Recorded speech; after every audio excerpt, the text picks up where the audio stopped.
quand on reprend nos slides il y a 5 ans, c'est à peu près texto ce qu'on fait aujourd'hui. Mais on était très très loin d'imaginer qu'on arriverait à le faire et deux que ça deviendrait ce que c'est devenu aujourd'hui. Et en fait, moi, j'ai senti même physiquement en fait que c'était ça allait pas être possible. Quelque chose d'assez frappant, c'est que je me rappelle juste avant de reprendre le travail, je me voyais dans le miroir et je voyais quelque chose je me voyais lumineuse. J'avais jamais vu ça en fait. Et je pense qu'en effet, pendant ce road trip, il y a quelque chose, une lumière qui s'est réveillée, une flamme qui s'est allumée. Et après 3 jours de reprise de travail, là où c'était très frappant, c'est que je me reconnaissais plus dans le miroir. Je me suis vue complètement grise. Et en fait, je me suis dit, c'est pas possible. En fait, donc voilà, je dirais le message était pour moi en fait très clair. Je suis Charlotte Desrosiers-Natral et je suis heureuse de t'accueillir sur Pourquoi pas moi. On a tous rêvé un jour de changer de vie. Certains ont osé écouter leur petite voix et ils ne le regrettent pas. Grâce à ces témoignages sans couple, découvre les coulisses de leur réussite. Pourquoi pas moi ? L'invitation à écouter ta petite voix. Cela faisait plus d'1 an que je rêvais d'avoir Rosemay derrière mon micro. Nous avions notre rendez-vous planifié depuis plusieurs semaines en décembre dernier. Sauf que j'étais malade et elle était fatiguée. Nous avons maintenu, mais nous n'étions pas vraiment satisfaites du résultat. Nous avons donc décidé de réenregistrer un nouvel épisode. En dehors du plaisir d'avoir pu repasser du temps avec Rosemay, cela valait clairement le coup. Et désormais, quand mon invité me dit qu'elle est KO, ou que moi-même j'ai un coup de fatigue, eh bien je reporte. Ça aura été l'un des nombreux enseignements de notre rencontre. Depuis l'enregistrement, il y a eu de nouvelles mesures sanitaires. Change Now sera donc 100% à distance et l'accès sera gratuit. Il y a également des passes qui offrent un accès à différents types de services. Rendez-vous sur Instagram où je vous en parle et où vous pourrez gagner des places. Petite parenthèse traditionnelle, si le podcast vous plaît, j'ai besoin de vous en vous abonnant à votre plateforme d'écoute préférée et en mettant 5 étoiles et un commentaire sur Apple Podcast. Revenons-en à Rosemay. Diplômée de l'EM Lyon, elle a commencé sa carrière comme chef de produit dans un laboratoire pharmaceutique. Elle part ensuite chez Nestlé Health Science. C'est suite à son congé maternité, durant lequel elle fait un road trip, qu'elle se rend compte que cette vie n'est plus faite pour elle. Elle décide alors de changer le monde avec son mari. Rosemay est maman de 2 enfants et la cofondatrice de Change Now. Bienvenue dans l'univers de Rosemay Lucotte. Bonjour Rosemay. Bonjour Charlotte. Est-ce que tu pourrais nous parler de l'objet que tu as choisi pour te présenter, s'il te plaît ? Oui, alors j'ai choisi une pastèque sculptée en forme de planète, qui est une sculpture que j'ai faite il y a quelques années. Déjà parce que c'est un de mes hobbies de l'été, de faire de la sculpture sur fruits. C'est un art que j'ai découvert à Bali il y a quelques années et qui m'a complètement accrochée et passionnée. Et puis aussi parce que cette planète, c'est, je dirais, un symbole de mon engagement depuis 4 ans à travers Change Now. Et aussi, j'aimais quand j'ai vu cette photo, je me suis dit que c'était un peu un symbole aussi c'était une belle métaphore, je trouve, de la tournure que peut prendre la vie. C'est-à-dire que voilà, on a chacun à la base comme cette grosse pastèque, un fruit, et puis après on la sculpte et on peut en faire quelque chose de complètement unique. Ouais. Et voilà, du coup c'était à cet objet-là que j'avais pensé. Avec un côté un peu éphémère même complètement éphémère parce que cette pastèque, il y a un moment, elle va pourrir. Ouais, on va la savourer, on va la manger. Ouais. C'est vrai. Et elle aura laissé un très beau moment Enfin, moi, à chaque fois, ça me laisse des très beaux moments de vie, ces moments de sculpture. Ouais, c'est ce que tu me disais, c'est qu'en fait, cette pastèque, tu as appris l'art de sculpter sur des fruits à Bali grâce à une rencontre que tu as faite lors d'un voyage. Ouais, exactement. Une rencontre avec... en fait, à Bali, ils font beaucoup de... je ne sais pas si tu avais eu l'occasion d'y aller, mais ils font beaucoup de tourisme local. Comme il y a beaucoup d'artisanat local, en fait, les artisans se proposent en fait, de faire des cours chez eux, de découverte de leur technique. Et donc, moi, comme ça, j'avais eu l'occasion d'aller chez un sculpteur sur fruits. Génial. Et j'avais été... j'ai passé un moment absolument fabuleux et puis voilà, je suis j'aime beaucoup de toute façon tout ce qui est manuel, artistique. Et à la fin, je suis repartie avec ce petit couteau. il m'a vendu ce petit couteau pour que je puisse continuer. Est-ce que tu peux nous raconter où est-ce que tu es née, s'il te plaît ? Alors, je suis née, oui, à Moutier, donc en Savoie, dans les Alpes. Et après, j'ai surtout grandi à Grenoble, enfin, à côté de Grenoble, D'accord. dans le Vercors. Et quel type de petite fille tu étais? Alors moi, j'ai énormément de souvenirs de ma toute petite enfance. La période 3-6 ans, j'ai un souvenir vraiment d'une petite fille bouillonnante de vie. Et je pense que j'étais un peu... Enfin, je crois que j'étais un peu connue comme le loup blanc dans le village. Je sais que j'allais très facilement, enfin sur la place de village, je connaissais tout le monde. À 3-4 ans, j'allais taper la discute à mes voisins. Je pouvais, voilà, enfin, je me sentais en fait assez autonome et, et indépendante en fait, très vite. Voilà, j'ai des souvenirs aussi et ça, j'y repensais, je me dis parfois, tiens, c'est un petit clin d'œil à ce que je suis aujourd'hui, mais à 4 ans, mon papa fêtait ses 40 ans et on m'en parle encore toujours. Parfois, c'était moi qui faisais la réception des invités. C'est fou. Cette grande fête. Et voilà, maintenant, j'ai mon fils qui a passé aussi le cap des 4 ans et je me dis, bah ouais, j'étais pas grande. Et voilà, donc j'ai vraiment un souvenir de voilà, beaucoup d'indépendance et de soif de vie. Voilà. Et après, je dirais que j'ai été une petite fille beaucoup plus sage à partir du primaire. D'accord. Pourquoi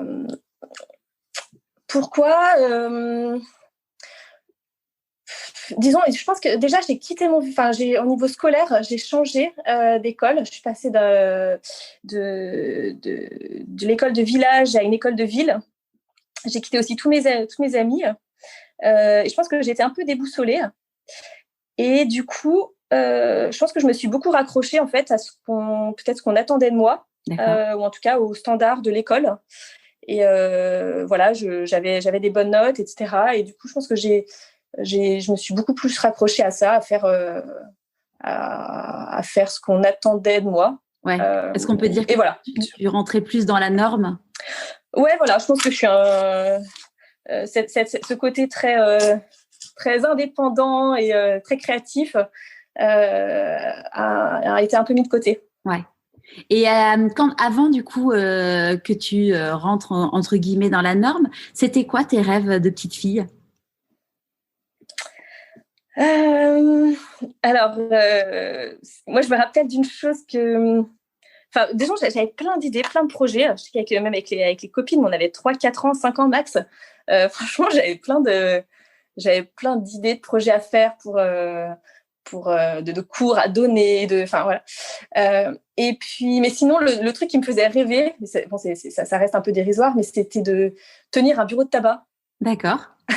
Ce qui c'est un peu bizarre, mais en fait, j'avais un bureau de tabac en bas de chez moi. Ils disaient que je voulais être bureau de tabacienne parce qu'ils vendaient les bonbons.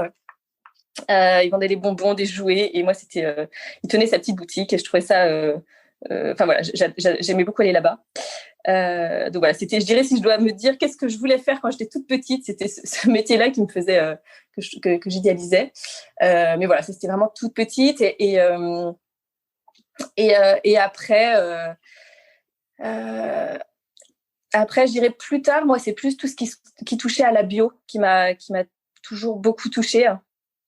Je me rappelle au collège d'une rencontre avec mon professeur, un prof de bio, qui était absolument passionnant. Et là, je crois que c'est la première fois où je me suis sentie vraiment touchée par le monde dans lequel on vit, par la façon dont fonctionne la vie, en fait, la vie humaine, la vie de la planète. Et voilà, même si pour autant je me projetais pas forcément dans un métier par rapport à ça, je crois que ça a été quand même un moment, une expérience forte cette année-là. Quelque chose qui a résonné fort en toi. Ouais. Et c'est quelque chose du coup que tu as travaillé après, ou c'était juste quelque chose qui était rentré en toi mais sans grande conscience entre guillemets? Si, je pense que ça a vraiment réveillé quelque chose, parce que des années plus tard, je me suis rappelée de ces moments-là, et en fait les choses ça a pris du sens en fait. Si tu veux, moi, au moment de mon orientation, j'avais beaucoup hésité entre pas mal d'orientations différentes, notamment soit dans la médecine, la pharmacie, voilà, tout ce qui touche à la bio, l'agronomie ou le commerce. Ce qui n'est pas tout à fait pareil. Ce qui est pas pareil. Voilà, c'est entre bureau de tabac et bio. Et en fait, en sortant d'école, donc après j'ai fait école de commerce. Qu'est-ce qui a fait du coup que tu as choisi l'école de commerce plutôt que ce domaine-là? Alors très honnêtement, en fait, en terminale, j'étais inscrite en pharma. Je m'étais même inscrite en prépa pharma. Et en fait, c'était au dernier cycle, enfin dernier trimestre de terminale, on fait je crois de la chimie moléculaire. Et en fait, on m'a expliqué que c'était l'essentiel de pharmacie. Et en fait, c'était la première fois que je découvrais cette matière et je sentais que j'accrochais pas du tout. Je me suis dit, en fait, donc ça m'a mis le doute. Et en fait, en parallèle, alors ça, je le savais pas à l'époque, mais j'étais quand même très paumée sur ce que je voulais faire. Hein. J'hésitais tellement avec plein de choses que je voyais pas bien clair. Et j'ai ma maman qui est très croyante. Et j'ai appris après coup qu'en fait, elle avait beaucoup prié. Elle m'a dit, j'avais prié 9 jours pour toi. Et en fait, à la fin de ces 9 jours, donc moi je ne savais pas qu'elle faisait ça, une nuit, donc là j'étais inscrite en pharma, je me réveille et je me dis je peux pas faire ça, faut que je fasse prépa école de commerce. Et le matin je suis allée la voir et je lui dis je me désinscris de pharma, je m'inscris en prépa HEC. Et du coup, voilà. Du coup, pour elle, ça a été, elle me l'a dit quelques temps plus tard. Elle s'est dit bon bah ok, c'est assez fort, même si c'est pas du tout le genre d'études qu'elle imaginait, je pense. Pourquoi elle a complètement suivi ce choix. Pourquoi? Parce que je pense qu'elle n'avait pas forcément une bonne image du côté commercial. D'accord. Parce qu'elle, qu'est-ce qu'elle fait ou ce qu'elle faisait? Ma maman, elle était prof d'anglais. Ok. Et puis après, elle a eu 4 enfants et donc elle s'est consacrée à élever ses enfants. Ce qui est un beau métier. Grosse tâche. Ouais. Exactement. Et ton papa? Et mon papa, donc là maintenant, il est à la retraite et il était ingénieur en chimie. D'accord. Donc loin de l'univers de la prépa HEC. Ouais, en effet, assez loin et voilà, du coup pas forcément avec une image, je pense avec une image très très positive de ce vers quoi ça pouvait déboucher ou je pense qu'il redoutait ce côté peut-être très axé sur l'argent, la finalité de l'argent et tout, là où voilà, je pense qu'ils avaient en tête plutôt des métiers plus altruistes. Bon, finalement, comme quoi, on arrive à rejoindre les deux bouts. C'est clair. Et comment ils ont vécu ça, du coup, quand tu t'es inscrit en prépa HEC? Comment ton papa l'a accueilli? Déjà, je te dis, mais j'ai su longtemps après, mais cette histoire, enfin voilà, ma maman, disons, la synchronicité en termes de timing entre ma décision et elle, ces démarches exactement l'ont confortée. Elle a complètement accepté ce choix. Et puis bon, in fine, ça reste, c'est pas non plus des études. Ça reste des très bonnes études. Oh oui, c'est clair. Voilà, c'est ça. Du coup, en fait, on peut être quand même très fiers aussi. Après, j'ai fait prépa, j'ai intégré une bonne école.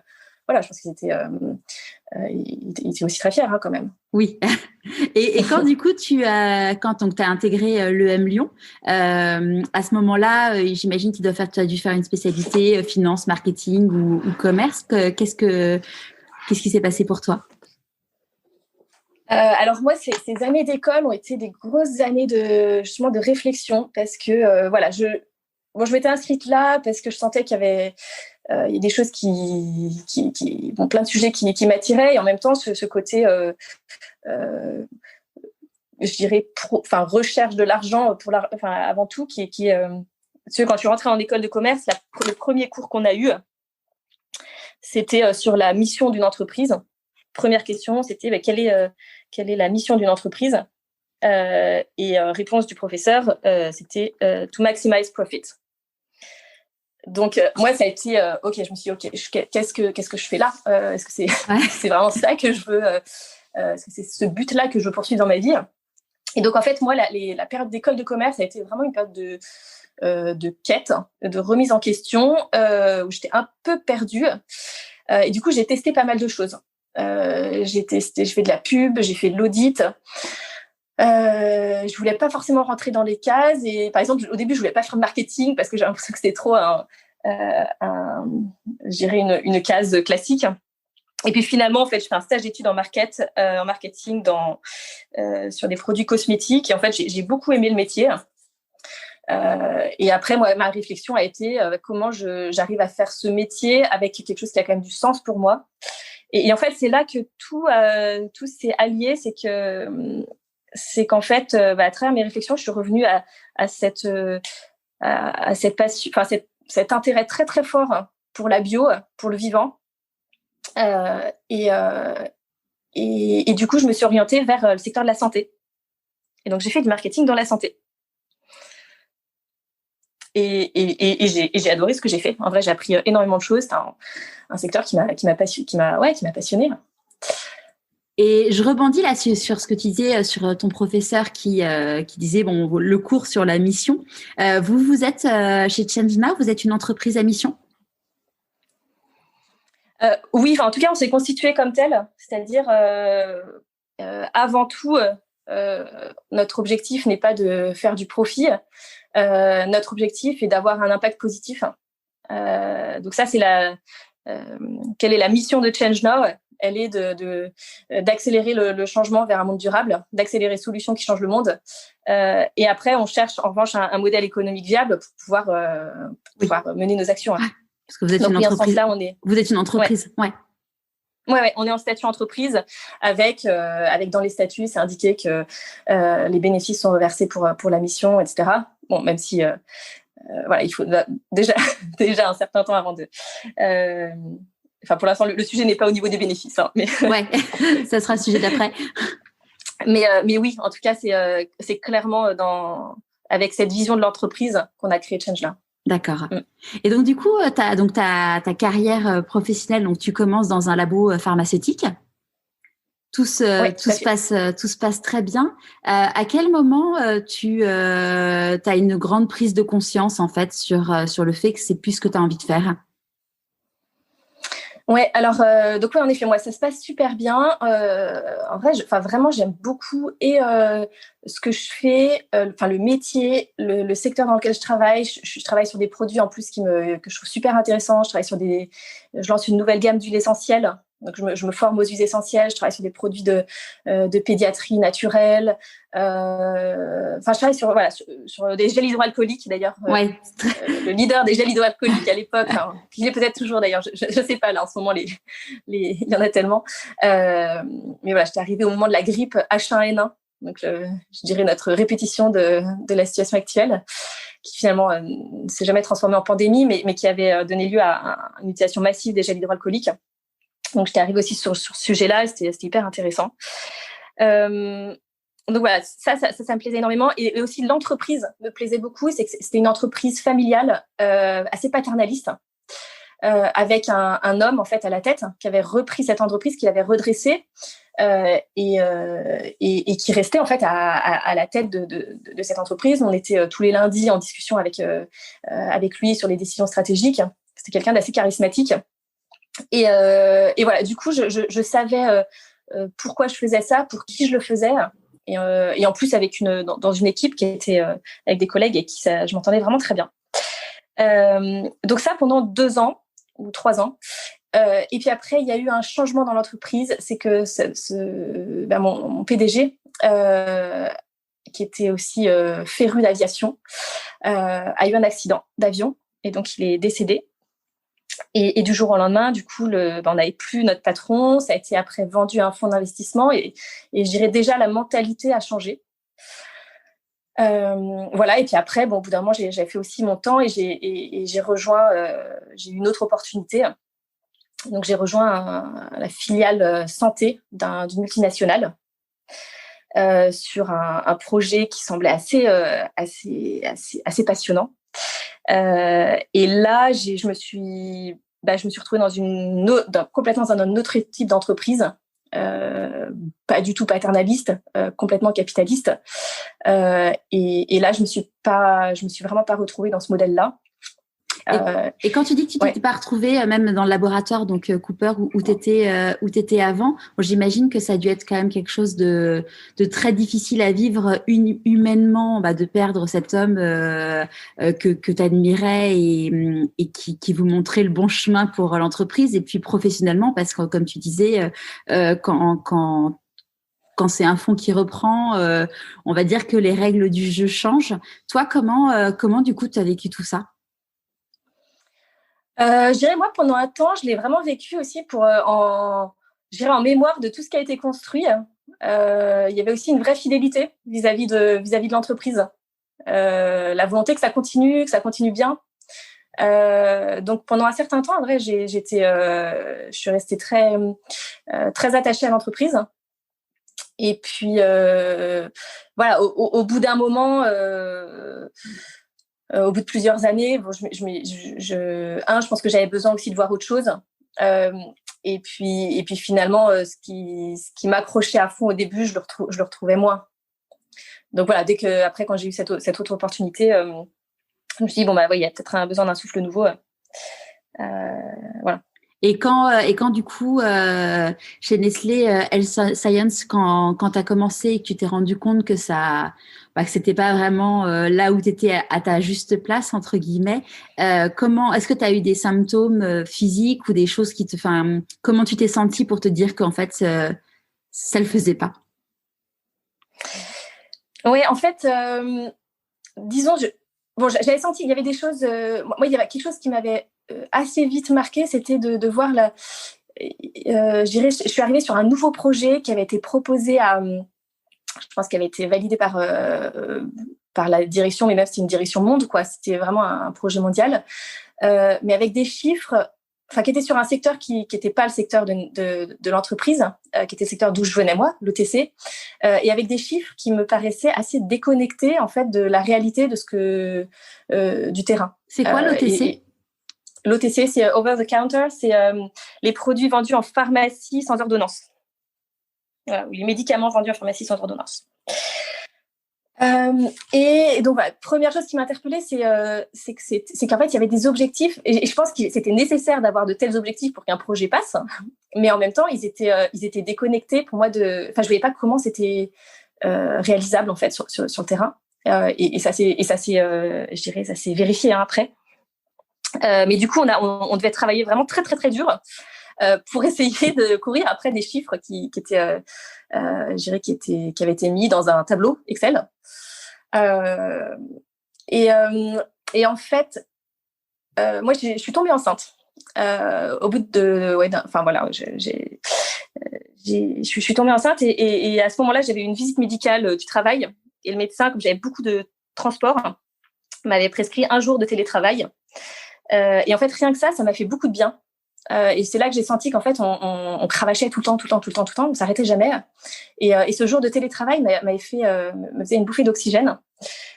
Sauf que on m'a tout de suite expliqué que là, c'était dans le cadre de la grossesse, mais qu'en revanche, c'était un point absolument catégorique de la part de la direction, que le télétravail ne pourrait pas être envisagé après. Donc là, je me suis dit, mince, je vais avoir un bébé et je vais me retrouver... il y a aucun levier aujourd'hui pour avoir un peu d'air, quoi. Et donc après, moi, je me suis vraiment posé la question et je me suis dit, je vais avoir besoin d'air, en fait, sinon, c'est pas possible. Je sentais il y avait quand même une pression permanente. Et donc, j'avais demandé à revenir à 80%. Au moins les premiers mois, en fait, même, parce que c'est un bébé qui arrivait dans ma vie, je sais pas ce que ça allait représenter comme charge de travail, mais je soupçonnais que ça allait être quand même pas mal de boulot. Et puis, en fait, là, on m'a dit que c'était pas possible, qu'il fallait être à 100%. Et donc, là, je me suis dit, OK, en fait, est-ce que c'est compatible, quoi. Et donc, je suis partie en congé maternité avec... Parce que du coup, tu avais demandé, avant de partir en congé mat, tu avais demandé à être en... Non, j'avais demandé juste après la naissance du bébé, au bout de quelques semaines. Ouais. J'étais venue, j'avais demandé. Et donc, voilà, du coup, après, j'ai eu, pour la partie de mon congé maternité, je savais que le retour allait pas être pas être idéal. Et en fait, même, je me demandais comment j'allais pouvoir réorganiser ma vie, quoi. Voilà. Et puis surtout, en fait, une chance que j'ai eue pendant mon congé maternité, c'est que mon mari, qui travaille en start-up, sa start-up a fermé. Et donc, il a été libre à ce moment-là. Et en fait, on a été tous les deux libres et on a décidé de partir. On a décidé de partir sur la route, de faire un road trip avec notre bébé. Il avait 40 jours et on est parti 40 jours sur la route.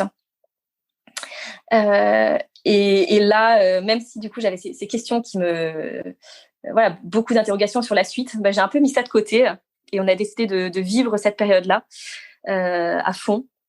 Et en fait, il y a beaucoup de choses qui ont germé et finalement, ça a ouvert, je trouve, un nouveau champ des possibles. Et c'était quoi du coup ce road trip ? Ce road trip, on est parti entre France et Espagne, enfin en France et en Espagne, quasiment dans le sud de l'Espagne. En voiture ? En voiture, ouais. Et avec plein d'étapes. On en a profité en fait aussi pour voir plein de monde, famille, amis, personnes qu'on connaissait pas forcément non plus.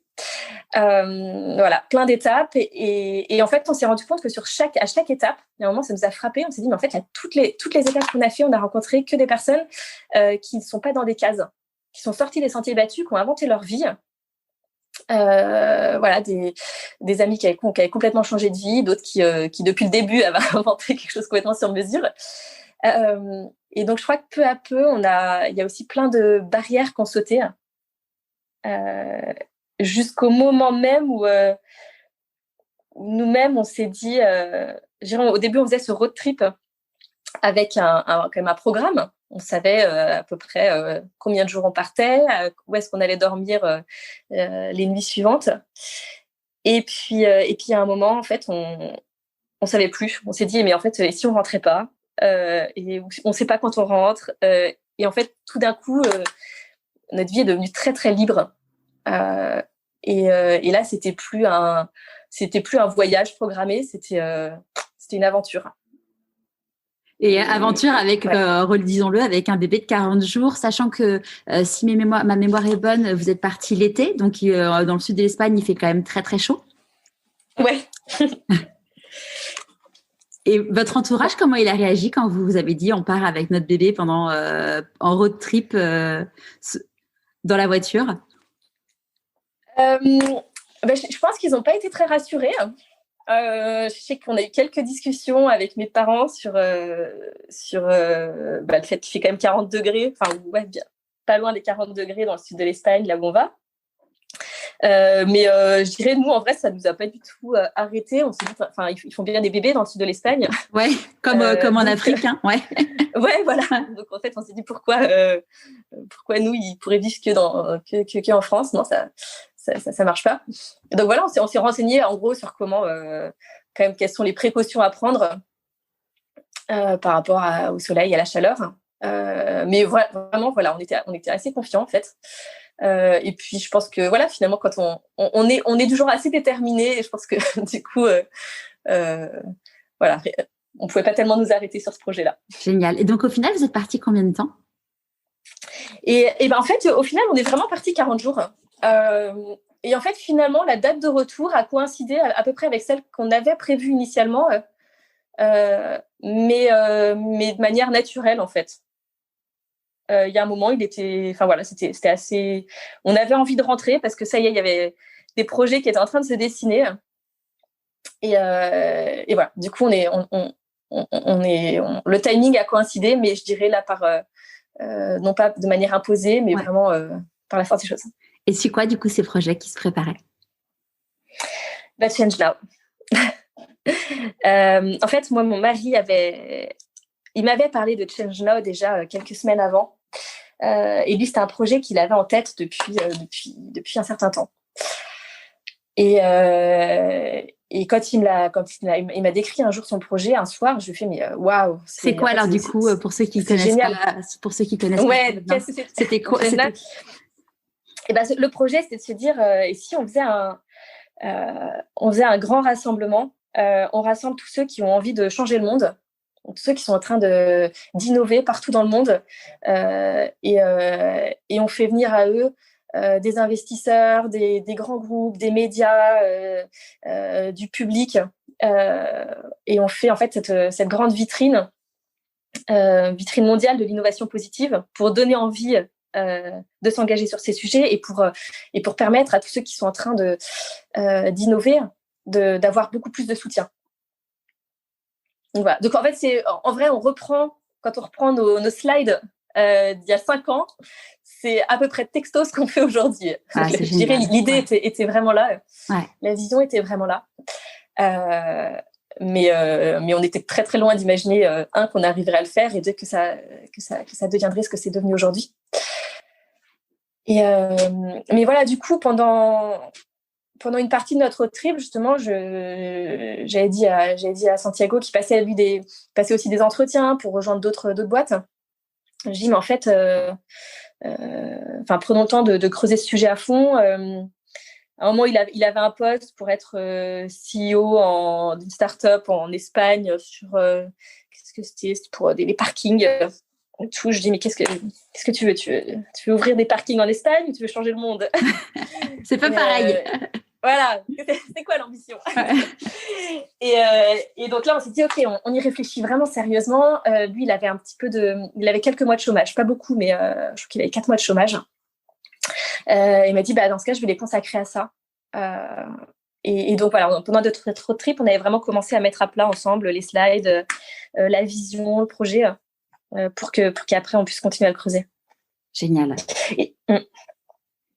Et donc au moment, donc toi t'es rentré de ton congé mat, donc Santiago commençait à bosser sur Change Now pendant son chômage, et toi donc t'es retourné au boulot ou comment ça s'est passé? Ouais, moi je suis retournée au boulot. Et puis en fait, ça a été très douloureux comme retour.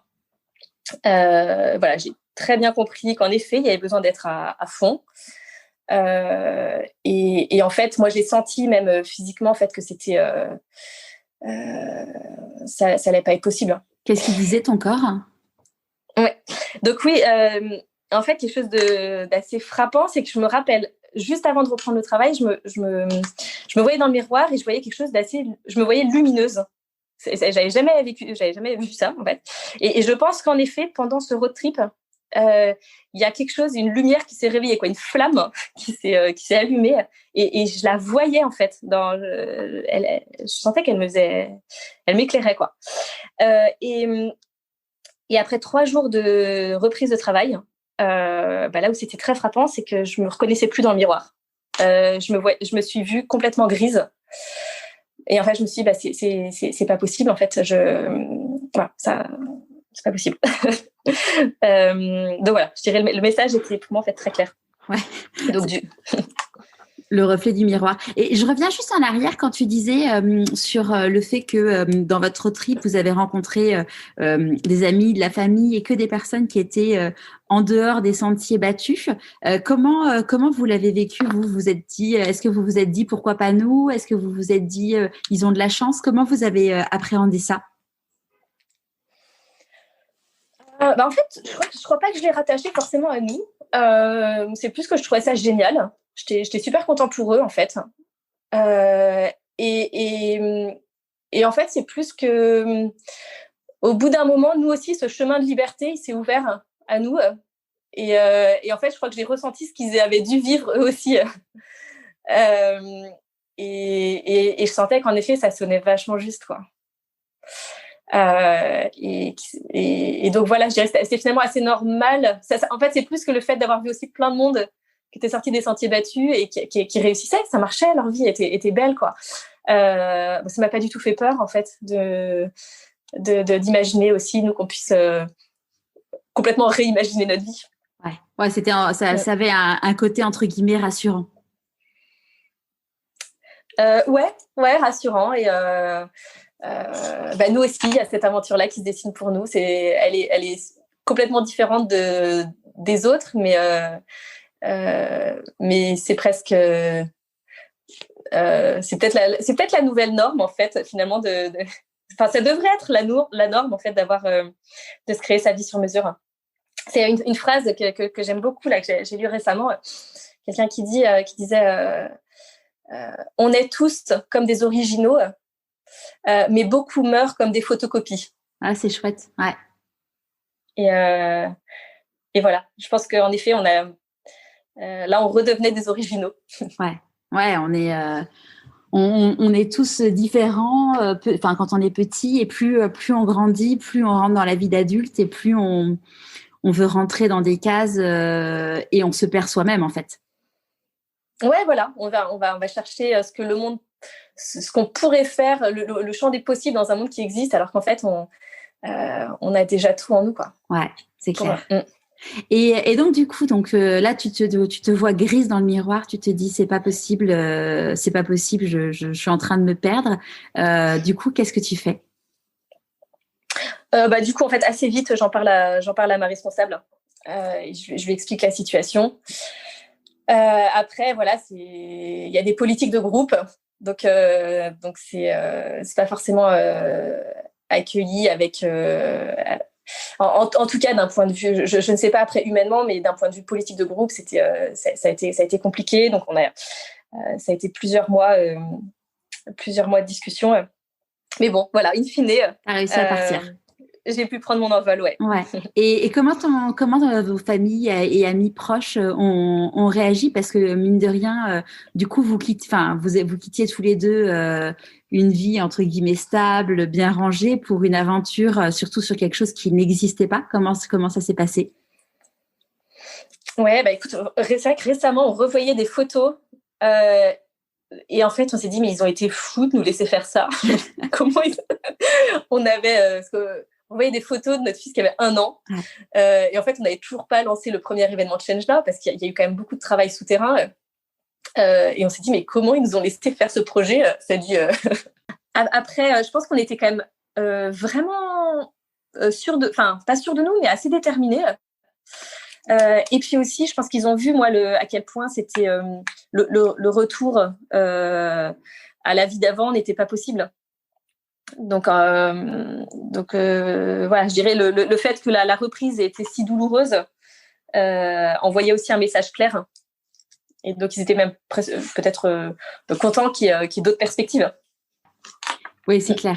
Et donc du coup, là, quand vous vous êtes lancés, vous étiez donc tous les deux avec Santiago pour lancer Change Now. Vous aviez d'autres personnes qui vous aidaient? Alors au tout début, il y a eu quelques personnes. En effet, Santiago, on a parlé à quelques personnes avec qui on a un peu mûri la réflexion. Mais c'était assez ponctuel. On a quand même beaucoup travaillé au début tous les deux. Et puis peu à peu, au bout de plusieurs mois, il y a quand même un groupe qui s'est constitué avec des amis qui voulaient contribuer à la réflexion, et peu à peu, ça s'est organisé de manière un peu plus structurée avec des réunions hebdomadaires. Et puis ça a fait boule de neige, quoi. Et travailler avec son mari, c'était quelque chose qui était nouveau pour toi? Ouais, complètement. C'est absolument pas un projet de vie. Hein. Ouais. On n'a pas du tout signé pour ça à la base.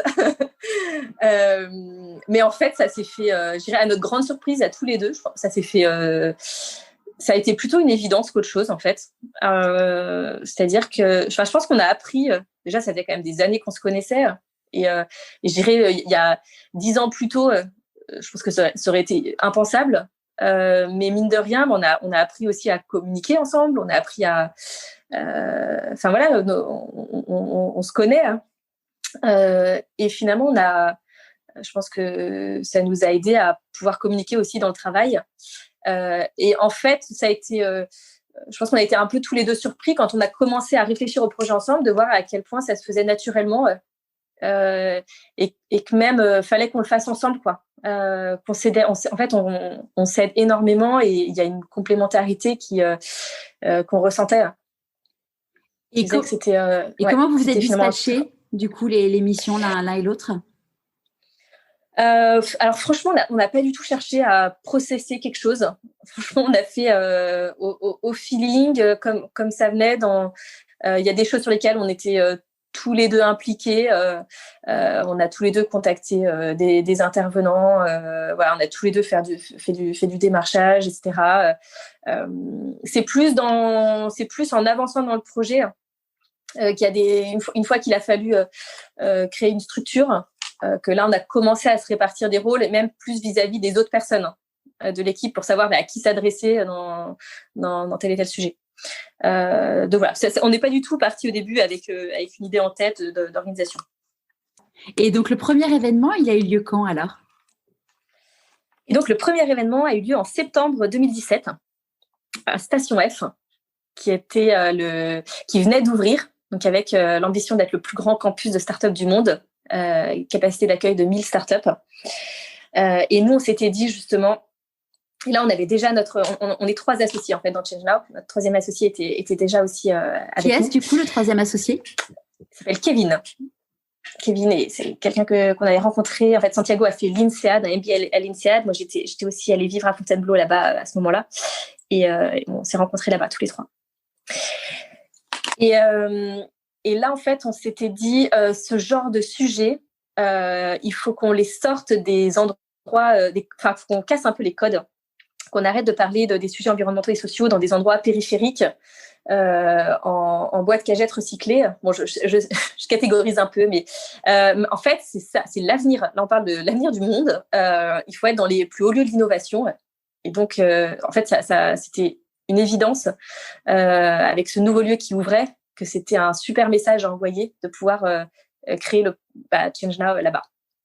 Et Station F nous a aussi complètement rejoint sur le projet, sur l'idée. Ouais, ça n'a pas été quelque chose de compliqué, parce que surtout qu'au lancement, ils étaient vraiment dans les feux de la rampe. Emmanuel Macron avait été là pour inaugurer. Enfin, ça s'est passé comment du coup pour pouvoir avoir le droit d'organiser votre. En plus, c'était le premier, donc il y avait pas le passif, quoi. Ouais, ça a été. En fait, les personnes qu'on a rencontrées ont vraiment cru au projet. Eux, ils avaient mis sur leur site internet qu'ils ouvraient le lieu pour certains événements, à condition que ce soit des événements qui changent le monde, qui repensent les codes, qui sont branchés sur l'innovation. Enfin, et en fait, sur plein de points, on se disait mais c'est nous, quoi. Donc on est venu les voir en leur disant bon voilà, on est complètement alignés. Et c'est vrai qu'ils ont eu ce courage aussi de nous faire confiance. On a été parce qu'en effet, on n'avait pas de passif, on n'avait jamais créé l'événement, etc. Mais sur la vision, en tout cas, on s'est vraiment retrouvés. Et puis, je pense qu'on était peut-être... on avait aussi peut-être l'audace n'ayant pas de passif, on n'avait pas peur de faire l'ouverture, en tout cas d'être un des premiers là-bas, de faire d'essuyer les plaques. Ouais. Exactement. Et voilà. Du coup, surtout que vous n'aviez jamais fait d'événementiel l'un et l'autre. Alors, en fait, il se trouve moi, j'en avais jamais fait. Santiago, on a fait un peu, notamment. Lui, il a grandi en fait dans le milieu du spectacle. Il a été magicien avant. Génial. Ouais. Donc, il a eu plusieurs vies. Mais donc voilà, du coup, le milieu du spectacle, c'est il a vu quand même. Il y a des codes. Ouais, voilà, exactement. Et après, quand on s'est lancé, on a la start-up qui avait fermé, dont je t'avais parlé, où travaillait Santiago, organisait notamment un événement, une job fair pour les start-up de la tech. Et du coup, avec la fermeture de l'entreprise, cet événement fermait également. Or, c'était un événement qui avait une vraie utilité pour l'écosystème des startups. Et donc, on a décidé de le reprendre, d'en refaire une version. Et donc, moi, donc c'était un événement à plus petite échelle. Mais moi, c'est un projet qu'on a lancé tous les deux, qui nous permettait aussi d'avoir... disons, il y avait un modèle économique qui était viable derrière. Et nous, qui nous permettait aussi de vivre. Ouais. Exactement. Et donc, ça a été, moi, la première expérience de l'événementiel. Du coup, j'avais pu quand même... disons, on avait monté un événement avant de lancer cette première édition de Change Now, où du coup, on a pu quand même apprendre un certain nombre de choses. Mais ça restait les démarrages, mais on partait pas non plus d'une page complètement blanche. Et finalement, ce premier événement, je pense, a été hyper important pour qu'on puisse faire Change Now. Ouais. Et comment vous avez du coup financé la croissance de Change Now? Comment on l'a financé? C'est une bonne question. Vous avez fait une levée de fonds? Ouais. Bah non, justement, on n'a pas fait de levée de fonds. En vrai, ça a été un sujet hyper pas difficile, mais ouais, compliqué à gérer jusqu'à ce qu'on fasse une levée de fonds. L'an dernier, on a fait une levée de fonds, mais pendant 3 ans, on n'avait absolument aucun backup financier. Et donc, on a vécu au jour le jour, au mois le mois, financièrement. Ouais. Je dirais, il y a eu des moments où on disait, là, on va mettre la clé sous la porte. Paf, à ce moment-là, il y a un sponsor qui confirme. Et hop, ça nous donne un peu d'appel d'air. Mais on a été... ça a été quand même un gros saut dans l'inconnu. Et donc, on a été aussi hyper vigilants sur nos coûts. Alors, nous, à titre personnel, on a clairement revu notre façon de vivre. Ouais. Qu'est-ce que vous avez changé du coup? Moi, clairement, mon rapport à l'argent a complètement changé parce qu'on n'avait plus du tout les mêmes moyens financiers. Et il y a plein de choses qu'on a coupées. Et en fait, dont on s'est débarrassé, en vrai, assez facilement. Je trouve même qu'il y a quelque chose d'assez bon et ça, en fait, à retrouver un peu plus de sobriété. Donc voilà, en termes de sorties, de voyages, même d'affaires, d'achats de vêtements. Enfin voilà, j'achetais beaucoup moins et ça fonctionne très bien aussi. Même je m'en sens mieux, je me porte mieux, quoi. Donc voilà, à titre personnel et puis au niveau de l'entreprise aussi, on a créé l'événement avec disons toute l'ingéniosité qu'on a pu trouver. Pour donner un exemple, on voulait qu'il y ait représenté tous les drapeaux de chaque pays qui étaient représentés à Change Now. Donc la première édition, c'était 47 pays qui étaient représentés.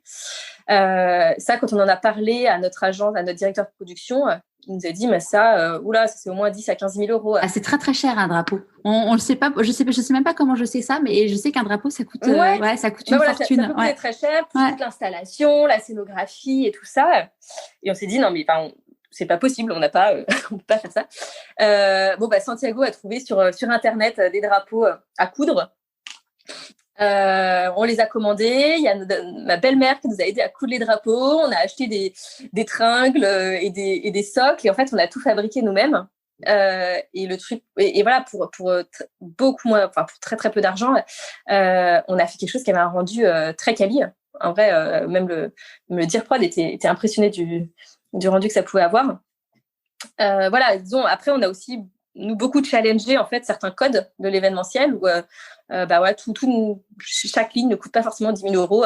On peut, repenser les choses. Et puis, et donc, finalement, on a pu, comme ça, tenir un événement, même si on n'avait pas un gros budget. On a réussi à faire un événement qui avait vraiment une belle allure en mettant les moyens uniquement là où c'était absolument nécessaire et en repensant aussi pas mal d'autres choses.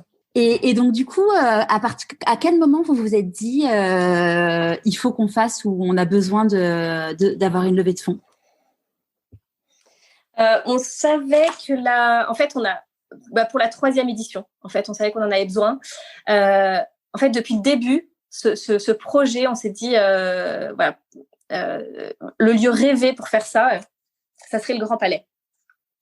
C'est historiquement, symboliquement, c'est très fort. Disons, Change Now, ça s'inspire aussi des expos universelles, de cet esprit des expos universelles, de se dire, l'expo universelle, c'était une période de révolution, la révolution industrielle, et pour accompagner cette révolution industrielle, on était allé chercher l'état de l'art, de ce qui se fait partout dans le monde, on l'a rassemblé en un seul lieu pour montrer au public, montrer à tout le monde ce progrès de l'époque et le faire adopter. Et en fait, on a aussi pensé Change Now dans cet état d'esprit. On se dire, là, on va chercher l'état de l'art, de ce qui se fait bien dans le monde pour construire un monde durable, des actions tout concrètes qui sont menées, on les rassemble et on en fait une grande vitrine. Et donc, retourner dans un lieu comme le Grand Palais, c'était, symboliquement, c'était hyper fort. Et puis aussi, esthétiquement, c'est un lieu qui est baigné de lumière, qui est profondément beau et qui faisait un vrai écrin pour pour ces sujets-là. Et donc, en fait, au sortir de la deuxième édition de Change Now, donc première édition, on a eu 2000 participants, on avait 47 pays représentés, on avait 250 intervenants, je crois, sur scène. Deuxième édition, on était à 6000 participants, on était toujours à Station F. Et c'est au sortir de cette deuxième édition qu'on a un rendez-vous avec le Grand Palais et qui, là, nous propose des dates pour la troisième édition. Et là, on est comme des fous. On se dit waouh, donc on va visiter le Grand Palais et enfin c'est vertigineux parce que le lieu, si on passe d'un 2000 m² à un 15 000 m², voilà, c'est un lieu qui nous est rêvé, qu'on n'imaginait pas pouvoir envisager si vite. Et en même temps, on se dit c'est peut-être qu'une seule fois dans notre vie qu'on nous proposera cette opportunité. Donc ok, on y va. On ne sait pas comment on va le faire, mais on va le faire. Ouais, parce que j'imagine que quand tu réserves le Grand Palais, bon, déjà, le coût pour réserver le Grand Palais doit être conséquent. Et puis, ça veut dire faire l'avance. Et puis après, il faut le remplir. Mais bien sûr. Ouais, non, c'est un lieu à travailler. C'est un budget. C'est pas du tout le même budget que les 2 éditions qu'on avait faites avant. Et on en était tout à fait conscients. Mais voilà, on savait aussi, on avait vu aussi la traction qu'il y avait eu sur les 2 premières éditions. On avait aussi validé le concept et le potentiel en fait de cet événement. On avait vu les témoignages de ceux qui étaient venus, à quel point c'était puissant. Et donc on s'est dit, nous on est là pour encourager, pour aider les projets à passer à l'échelle. En fait, nous aussi, on voit l'impact qu'on a. Nous, on n'est pas une solution en tant que telle, mais on est une solution pour les solutions. Et en fait, on a un impact et à nous aussi, finalement, de déployer notre impact à grande échelle. Donc voilà, c'était... on sentait que ça sonnait aussi très juste de faire ce grand saut. Et donc, c'est là qu'on a mis à plat le budget, etc. Et c'est là qu'on s'est dit, OK, à tel moment, on aura besoin de faire une levée de fonds. Donc, on s'est mis en ordre de marche pour ça. Ouais. Et donc, comment ça s'est passé, la levée ? Parce que j'imagine que tu voulais pas n'importe quel fonds. Ouais, bien sûr. Mais on a rencontré plusieurs fonds d'impact. On a aussi beaucoup quand même cherché à se développer. Enfin, on a essayé quand même au maximum de se développer de manière indépendante. Donc il y a eu tout un travail aussi de toute façon de commercial en direct. Mais après voilà, on savait qu'on avait besoin de fonds. Donc il y a eu les fonds d'impact et puis on avait aussi rencontré les échos. Qui on avait commencé à avoir des échanges sur le sujet et finalement il y a beaucoup de synergies. Le groupe Les Échos, Le Parisien, il y a beaucoup de synergies qui sont apparues entre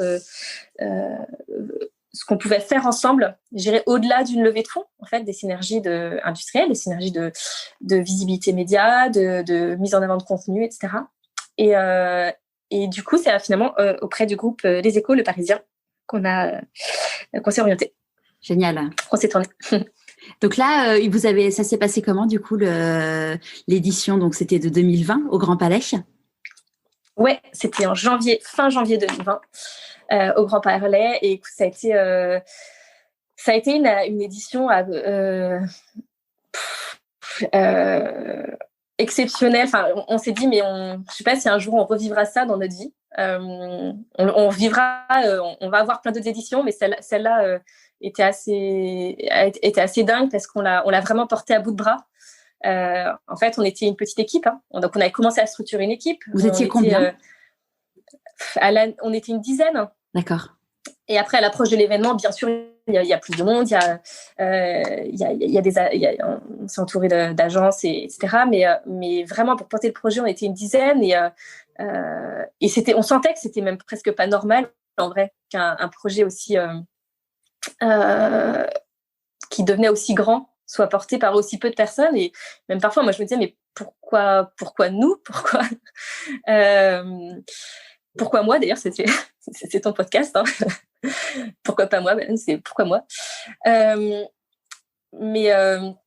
Donc voilà, nous on l'a vraiment, on s'est donné à 400%. On était tous hyper motivés par ce projet. On était et donc on l'a vécu avec une intensité assez hyper grande, quoi. On était hyper émus tous quand l'événement s'est passé. Moi, j'ai perdu ma voix le jour de l'événement. J'ai eu une extinction de voix. Ouais. Et je me dis, je pense que je suis allée au bout, en fait. Ouais. Je suis allée au bout pour le porter, cet événement. J'étais enceinte de 6 mois en plus. Donc, c'était... ça a été un énorme challenge. Et en même temps, le résultat était super beau. On a eu esthétiquement, c'était super beau. Les projets étaient canons. On a eu un niveau d'intervenants, je dirais, qui est assez rare. Il y a très peu d'événements dans le monde qui ont une telle qualité éditoriale. Et puis on était les événements précédents, je disais, on était 2000, 6000, et là on est plus de 28 000 personnes. Ouais, c'est fou. Donc ça a été c'était hyper fort, quoi. Ouais. Et la prochaine édition, du coup, ne pourra pas avoir lieu au Grand Palais? Non, parce que le Grand Palais est fermé. Maintenant, ça sera, mais on sera fin mai. On espère. 27, 28, 29 mai. Voilà. C'est disons du coup vu le contexte, on sera dans un format hybride avec en effet forcément un gros volet digital. Qui nous pousse aussi à réinventer les codes. Hein. Mais disons, quand on revoit l'édition 2020, on se dit, là en fait, on venait de fêter les 1 an, là il y a quelques jours, et je me rappelais, je me suis dit, mais en fait, en janvier 2020, je sais pas si tu te rappelles, décembre 2019, janvier 2020, c'était des énormes grèves. Ouais, bien sûr, France, tous les métros paralysés, etc. Ouais. Tous les jeudis, tu avais grosse grève, où tout était bloqué. Ouais. Et nous, notre événement commençait un jeudi. D'accord. Et en fait, la semaine de notre événement, c'est la seule semaine où la grosse grève a eu lieu un mercredi. Un truc de fou. Hein. Truc de fou. Donc, le jeudi, l'événement a pu se tenir complètement normalement. Et on avait le Covid, on commençait à entendre parler du Covid. Et nous, en fait, dès qu'on a entendu ces débuts de pandémie, on s'est dit, oula, mais ça, c'est le pire truc qui puisse arriver à un événement, quoi. Donc voilà, on a vraiment croisé les doigts. Et en effet, le soir du premier événement, l'OMS déclarait l'état d'urgence, le 30 janvier 2020. L'OMS déclarait l'état d'urgence. Et on s'est dit, mais ça se trouve, est-ce qu'on pourra réouvrir demain? On savait pas. Finalement, si, on a pu. C'est que quelques semaines plus tard que tout a, quelques jours plus tard que tout a été bloqué. Ouais. Et du coup, on a vraiment été dans une fenêtre de tir assez. Tu dis qu'il y a quelque chose là-haut qui vous a protégé. Est-ce que ta maman avait refait les prières? On l'a tous fait.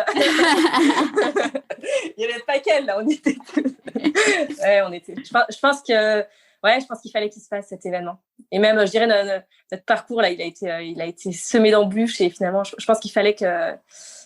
Et là, je parle au passé, mais en fait, non. Enfin, il faut qu'il se fasse. Ce genre de rassemblement doit avoir lieu. Et voilà. Ça a été une confirmation ce jour-là. Ouais, finalement, comme tu disais, là, vous avez dû réinventer les codes là pour l'édition de mai, mais finalement, ça va pouvoir permettre aussi à beaucoup plus de personnes de pouvoir y assister parce que tout le monde ne peut pas se rendre à Paris et comme votre conférence elle est en anglais, vous pouvez toucher le monde entier en fait. Ouais, voilà, c'est ça. On se dit finalement, ça c'est aussi, ça nous met ça nous pousse à enclencher la vitesse du digital, qui de toute façon aurait dû être enclenché à un moment ou un autre, parce qu'en effet, on a un contenu, une qualité de contenu qui gagne à être partagée partout. Voilà, nous quand on a créé Change Now, on était aussi baigné dans l'univers des TED.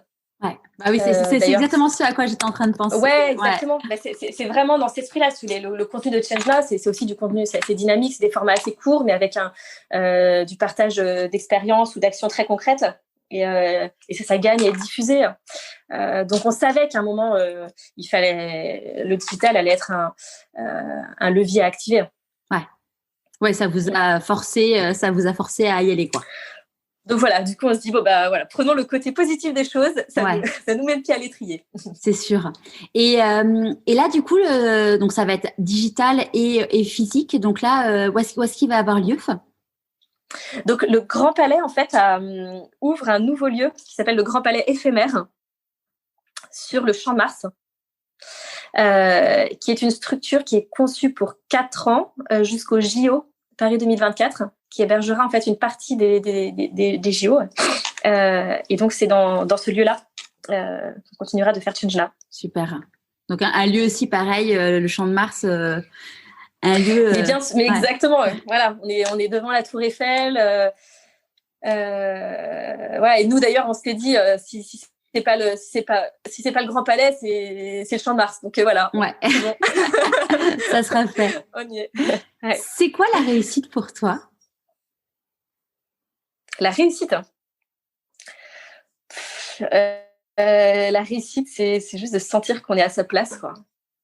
Donc c'est pas, je la définirais absolument pas avec des critères rationnels. Pour moi, c'est juste, je dirais, et après, ça peut être à n'importe quel niveau, mais juste sentir que tu as trouvé ta place.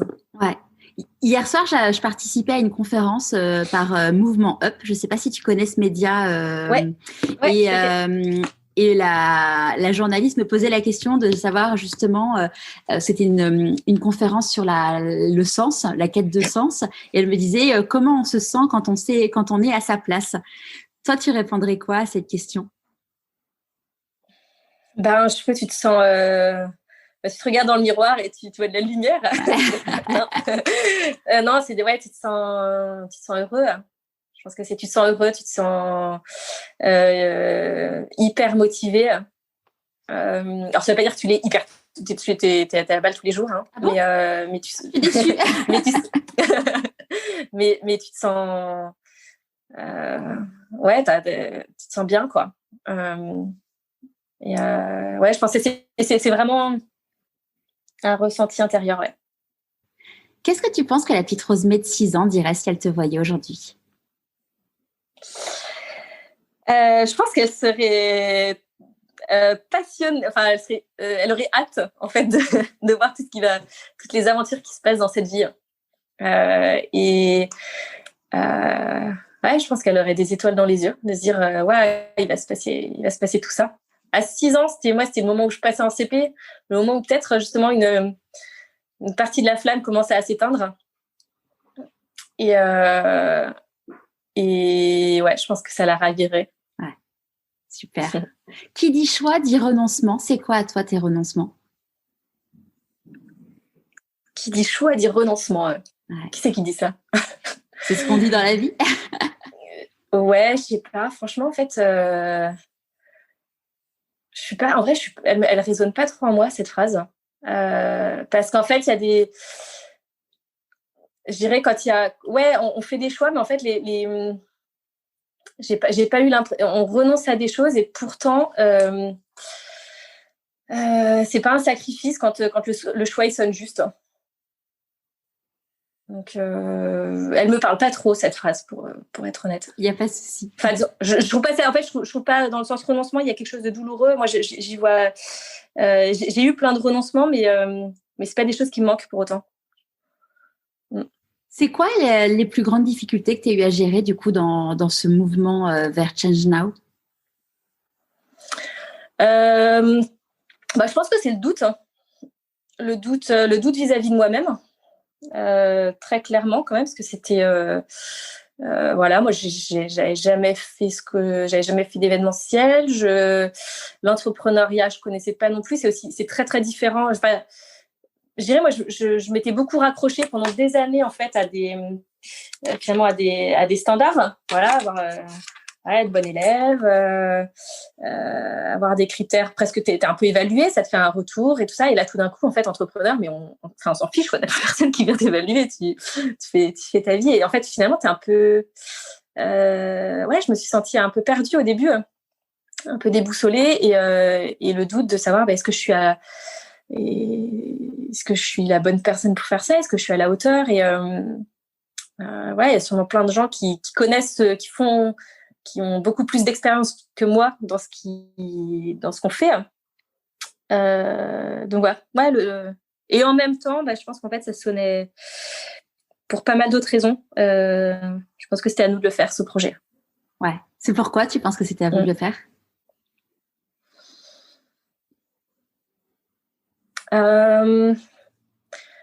Déjà, parce que je pense qu'il venait du cœur. Il y a une profonde authenticité. Et peut-être que d'autres personnes auraient pu avoir cette idée, mais pour des raisons peut-être beaucoup plus intéressées. Alors, il y a quelques années, disons, on aurait été fou de le faire pour des raisons intéressées. Maintenant qu'on voit qu'il y a un mouvement profond, beaucoup de monde, en effet, qui s'intéresse à ces sujets, d'entreprises qui passent le virage, etc., on pourrait se dire, bah voilà, par opportunisme, on se lance là-dedans. Voilà, nous, ça n'a pas été le cas, et je pense que c'est aussi ça qui fait qu'on l'a porté avec nos tripes, avec sincérité, et qu'on tient absolument à préserver ça. Mmh. Et tout à l'heure, tu disais donc bon, tu étais pleine de doutes, ce qui est normal. Comment, du coup, tu as réussi à les désamorcer, ces doutes? Je pense en faisant aussi confiance. En fait, moi, j'ai eu aussi dans l'entrepreneuriat, j'ai vraiment beaucoup appris à accepter ce qui vient, et pas forcément à vouloir tout contrôler. Voilà, je pense qu'avant, j'avais peut-être un schéma de vie qui était beaucoup plus dans la performance, le contrôle, etc. Et là, au contraire, j'ai complètement lâché prise, et j'ai appris, je pense aussi, à accepter ce qui vient et à faire avec ce qui vient. Et ça à tout niveau, et y compris toutes les personnes de l'équipe. Je vois d'un point de vue, par exemple, RH, souvent je me dis, bon, bah, voilà, je vais écrire une fiche de poste du profil dont on aurait besoin, et puis finalement, et là encore, cette semaine, ça se confirme, c'est pas du tout ni ce profil-là ni ce poste-là qu'on crée, mais c'est une autre rencontre, et je me dis, bah, en fait, là, avec cette personne, il y a un truc à faire, et allez, rejoins-nous, et on va faire ça. et c'est complètement différent de ce que j'avais imaginé au début. Et donc voilà, je pense que j'ai vraiment appris, en fait, peut-être à reconnaître ce qui sonne juste. Et donc je me dis, bah, finalement, avec nous, c'est un peu pareil. C'est peut-être pas comme ça que si on devait imaginer rationnellement les meilleures personnes pour porter un projet comme ça, on aurait peut-être pensé autre chose. Mais en fait, c'est nous qui avons été mis sur ce chemin, et je fais confiance à ça. Super. C'est quoi tes plus grandes peurs, du coup, dans le projet? Alors, je dis pas que c'est forcément des peurs, mais c'est ma plus grande vigilance. Je te dis, c'est vraiment de garder ce qui nous anime, ce qui fait ce pourquoi on a fait ça, ce pourquoi on a fait nous, ça a été un changement de vie, ça a été un nouveau projet, réussir à garder ça, à préserver ça. Je sais pas ce que l'avenir nous réserve, mais en tout cas de réussir à protéger un peu l'âme de Change Now. Mais en vrai, je suis assez confiante, en fait. Enfin voilà, je sais qu'on saura le protéger. Ouais, super. De quoi tu es la plus fière aujourd'hui? D'avoir écouté ma petite voix. Ouais, je pense que c'est... En vrai, je pense que c'est ça, d'avoir accepté un moment de lâcher prise, et d'accepter ce que la vie met sur notre chemin. Donc nous, ça a été... Voilà, il y a eu Change Now, mais même ça a été voilà, des rencontres... des rencontres qui ont changé ma vie, et que j'ai accepté, en fait. Quel type de rencontre? Clairement, je sais que la rencontre avec Santiago a été un tournant dans ma vie, et c'était pas forcément évident au début, mais pourquoi? Mais voilà, pourquoi non, enfin, je sais pas, au début, c'est une relation qui s'est construite peu à peu, mais voilà, il y a juste eu une main tendue à un moment, et j'ai juste accepté de la prendre, et en fait, de ça est né beaucoup de choses. De merveilles et une magnifique initiative. Ouais, exactement. Et donc, peut-être la plus grande fierté, c'est juste d'avoir accepté de faire ce petit pas, d'avoir accepté de saisir cette main au moment où elle s'est tendue. S'il y a des personnes qui ne connaissent pas ton histoire, voient que tu as cofondé avec ton mari et un autre associé, Changena, et qui a une presse quand même assez incroyable, et te dit mais tout ça, c'est uniquement grâce à de la chance. Qu'est-ce que tu auras envie de lui répondre?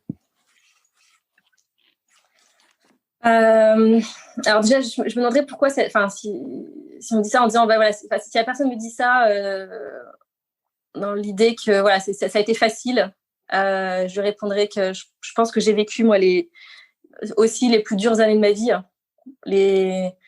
Ces premières années de Change-là ont été un combat, mais voilà, on avait qui était à la hauteur de la certitude qu'on avait par rapport à la nécessité de ce projet. Mais pour autant, à plein de points de vue, ça a été extrêmement difficile. Donc voilà, si tu me dis ça, voilà, tu as eu de la chance, dans le sens tout a été facile, je te dirais, mais t'imagines même pas par quoi on est passé. Après, je pense que voilà, il y a une phrase que j'avais dite là récemment, justement à l'occasion de l'anniversaire de Change Now, j'avais vu cette phrase de Paul Éluard qui dit il n'y a pas de hasard, il n'y a que des rendez-vous. Et je pense qu'on avait rendez-vous sur ce projet. Et en ça, bah oui, c'est peut-être un peu je sais pas si c'est de la chance ou de la providence, mais il fallait que ça se fasse. Et donc, oui, plein de fois, ça aurait pu s'arrêter net. Ou plusieurs fois, on était à 2 doigts de jeter l'éponge. Et en fait, il y a eu des petits signes qui nous ont fait nous accrocher. Et donc ça, c'est peut-être un peu de chance, en effet, d'avoir eu ces petits signes.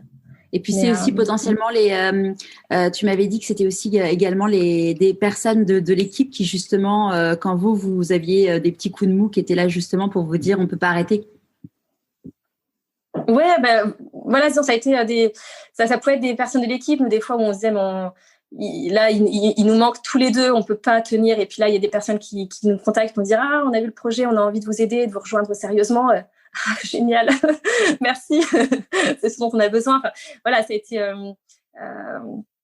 ou financièrement des moments où on avait plus rien. En fait, on disait voilà, financièrement là, on n'a plus, il n'y a plus rien. Et quelqu'un qui nous fait un prêt. Enfin, il y a eu des voilà, il y a eu des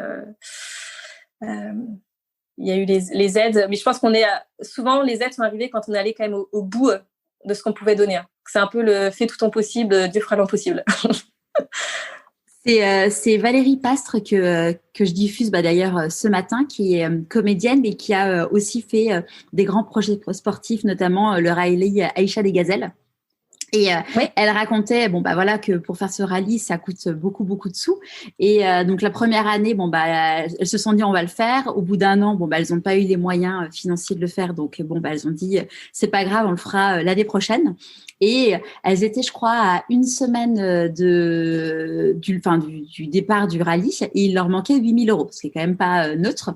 Et donc sa copine lui dit c'est foutu et tout, fait non on va trouver. Et genre à une semaine, message, elles étaient dans le métro, message sur leur répondeur, bonjour, vous m'avez contacté comme sponsor, je vous donne 8 000 €.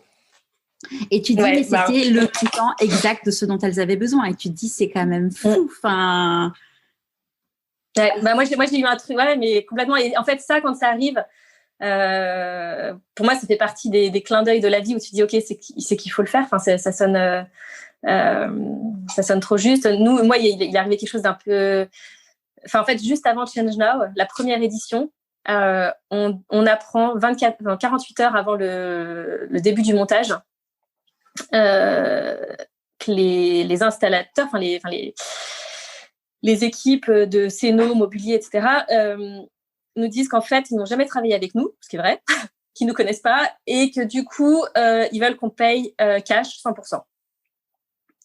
Sachant qu'on n'a pas eu encore les paiements des sponsors, qu'on n'a pas eu les rentrées de la billetterie, qu'on n'a pas d'argent. Donc, ils nous disent si vous ne nous payez pas, on ne vient pas. Et ça, on est à 2 jours de l'événement. Alors, on arrive, il se trouve qu'on a eu une subvention de la French Tech cette année-là. Et donc, avec ça, on arrive à négocier le fait que ce soit que 50%. Et là, on a une personne qui nous aide, qui nous dit moi, je peux faire un prêt. Enfin, vous prêtez de l'argent, mais ça comble pas tout. Et en fait, le montant qui restait à payer, c'était exactement moi le montant de mes économies, ce qui me restait sur mon compte en banque. Et j'ai fait ok. Et en fait, un ou deux jours avant, enfin non, c'est même le matin même, j'avais lu une phrase sur qui disait bref, une phrase qui disait d'avoir confiance, quoi. Et du coup, voilà, je me suis dit, ok, je mets tout, quoi. J'ai appelé ma banquière et je dis, vider le compte en banque. On fait all-in sur ChangeNow. Virer tout, voilà. Et il y aurait eu à quelques milliers d'euros près, j'avais pas l'argent, mais là, c'était pile ce qu'il fallait. C'est fou, hein, parce que et puis, mine de rien, c'est fort parce que vous étiez du coup tous les deux à 100% sur ChangeNow, enfin, avec déjà un enfant. C'était hyper courageux de faire ça. Ouais, c'était... Mais voilà, je pense qu'on a... on sentait que qu'il fallait le faire, quoi. Et puis après, on savait aussi...